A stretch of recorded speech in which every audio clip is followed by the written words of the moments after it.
Alrighty, Indu. Without further interruption, I'm getting this video done, and I apologize for the delay.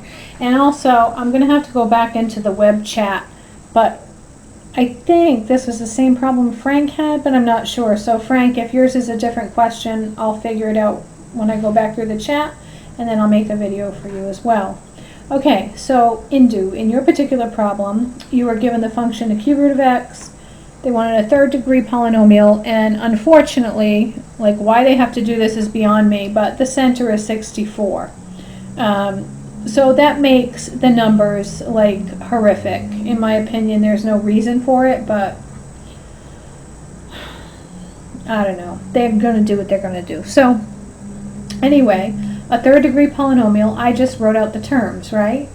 And I'm pretty confident that you know this, right? So just using the formula, I need f of 64, f prime of 64 times x minus center, right? So I need three derivatives, so I took them. Now, I wrote this in two ways.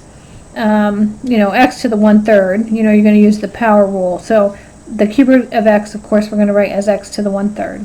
When we take the derivative of that, we get 1/3 x to the minus 2/3, but I'm rewriting it back in radical form just because that makes it easier, because on a problem like this, if AP, God forbid, were to give you a center of 64 and you had to do this without a calculator, this is really hard to do without a calculator if you don't revert it back to radical form. So that's why I put it in radical form. I'll be honest that I did use a calculator over here when I was computing those numbers. Anyway, just know that a lot of times in AP anyway, they generally will not give you some grotesque center such as 64 and ask for a third degree polynomial. But if they did and you weren't allowed to use a calculator, you would have to, revert back to this format. So that's all I did.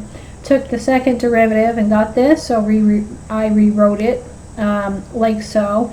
And then I rewrote it yet again. And the reason why is because the number in here, this exponent, is greater than the index, so I just divided the index in. 3 goes into 5 twice. That means I can pull an x out.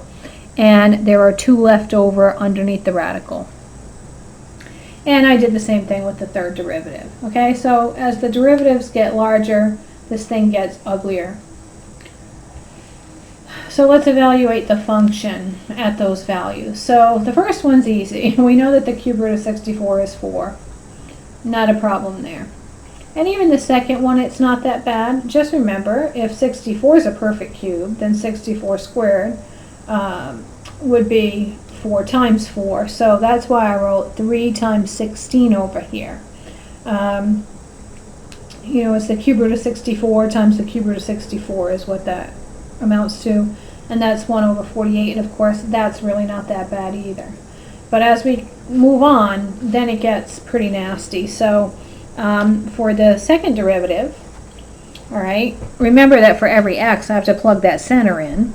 So I have 2 over 9 times 64 times 16, because what I'm going to have is 9 times that 64 times the cube root of 64 squared, and we just learned from the one above that it was 16, so I made it easy on myself.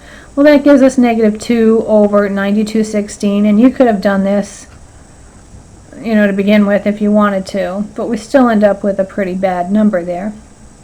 And then finally the third derivative, well, that's 10 over 27 times 64 squared times the cube root of 64 squared, or 16.